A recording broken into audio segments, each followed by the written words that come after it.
I'm going to make zucchini fritters today. Going to be the same recipe that's on my website. The only difference is that it's going to be mint in here instead of parsley. But use whatever you want. You can use basil too. It doesn't really matter. Okay, so obviously you got zucchini. The recipe calls for 3 medium zucchini. This is a large one, so I'm going to add a little bit more ingredients to this one, but it doesn't matter. It's the general recipe is the same. Flour. It needs 3 tablespoons. It needs 3 eggs. Like I said, 3 medium zucchini.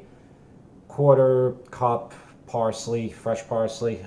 Really, if you want to use more, use more. It's totally fine. And pecorino. Okay, grated Pecorino Romano. I prefer this over Parmigiano Reggiano, but if you want to use that cheese too, that's fine. Okay, so I like to use, a cheese grater, and right about here, this is the 1/4 inch size. I like that. You can use, you can just cut it. You can dice them. A lot of people like to do that too, and that's fine. But this makes pretty short work of it, so.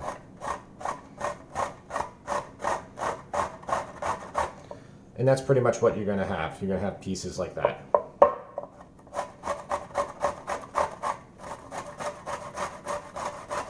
Pretty much filled up a whole grater full, and this is a really good amount. What I'm going to do now is I want to salt this. Now, you can just salt this on here, but the water is going to go everywhere. So, do this in the sink in a colander, or put a bowl underneath. And what I'm going to do is I'm going to layer it down like 1 inch at a time. I add salt to it. And what's going to happen is, the longer you let this go, the more water is going to get pulled out of the zucchini. And put another layer on, another layer of salt, and just do it until you're done. So I like to, with a really big stem, I like to pull it off. You don't have to, because you're going to be frying these, so it's not really critical. Like if you were going to put this on, a pasta or whatever, you definitely want to remove all your stems before you go ahead. So here's the mint that I have, and I'm going to remove these stems too, like those big stems. I'm going to go like in the middle of that. It's nice to have some texture in them. I think that's good. Mint, I'm not going to use as much mint. I'm not sure if my kids are going to want to eat the mint ones. They've never had it before. Oh, got a little stem there too, so I'm going to get rid of that also. I've had the zucchini being salted for roughly a half an hour. If you can go an hour, it's even better. So this is a half an hour. Now maybe you want to get more out. What I would do, put it right back. Get some clean paper towels and just press it down. Now you're going to get water on this side, but you're also going to be able to push more through. Doesn't have to be perfect, but frying up zucchini like this, it's better if you can pull some water out. They're going to have more water the bigger they are. Really big zucchini, they're not, if you grow them, you don't want to grow them too large. And I'm okay with that. So we're going to set up the batter now. Okay, I'm going to do 3 eggs for this batch. I got 2 for the other batch. So I used a little bit more zucchini than the original recipe calls for. I'm going to put about 3 tablespoons of flour.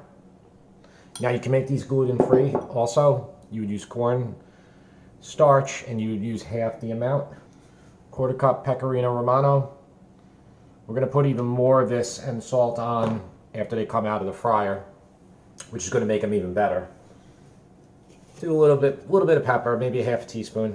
So this batch is going to get parsley, and then we're just going to mix this all together. We're going to get a nice, simple batter. When you form your batter, if it's too loose, you got 2 choices. You could add a touch more flour, or you could put it in the fridge, get it cool. It's a nice batter. Honestly, you could fry with that right now, and you'd be fine. One thing that I love to do, now you can put foil underneath too, but take parchment paper on a sheet pan, and then try to center it, get your paper towels.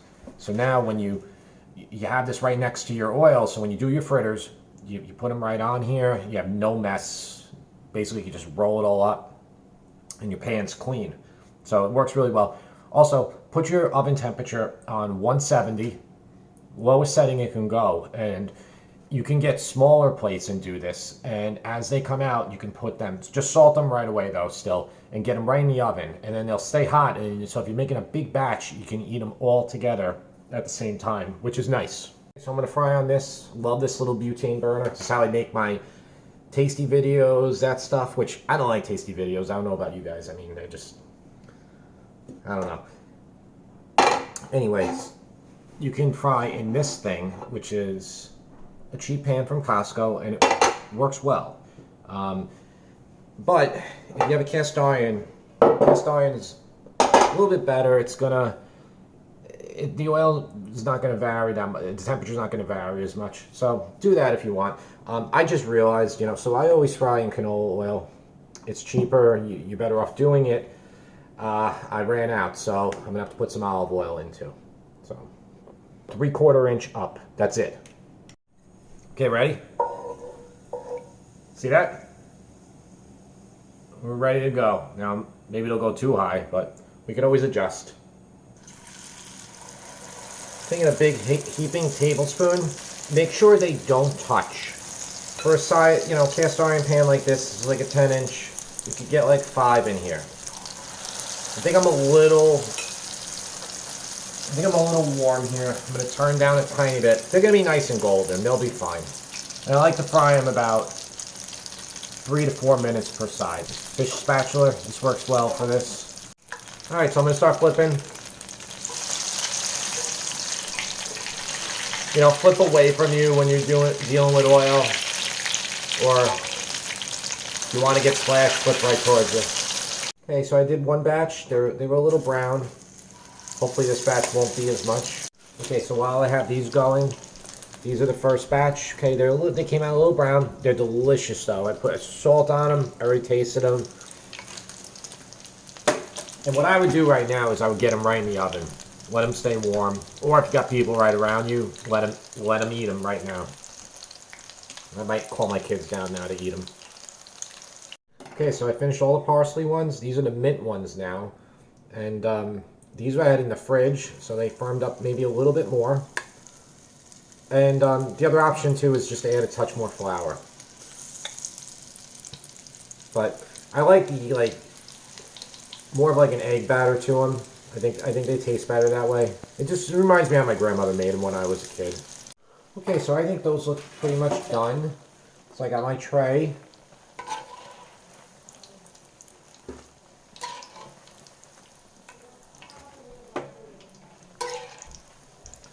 Alright, I'm going to remove them all. They're going to drain nicely on here. See that? Nice.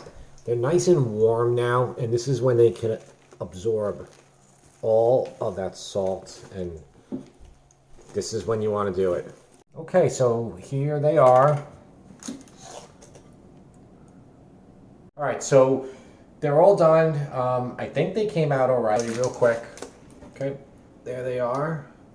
And so we had 2 batches. We did the parsley, and then we did the mint one, and especially my son, he might not like one or the other, but we'll let Sammy try right now. Let's see. All right, there they are. We got more in the oven, but she's going to try one right now. Not so crispy now, or is it still good? Still really good. All right. Enough salt? There's plenty of salt. It's delicious. All right, great. I love the mint in it. Oh, okay, so those are the mint, that's the mint batch. So we did a mint batch and we did a parsley batch.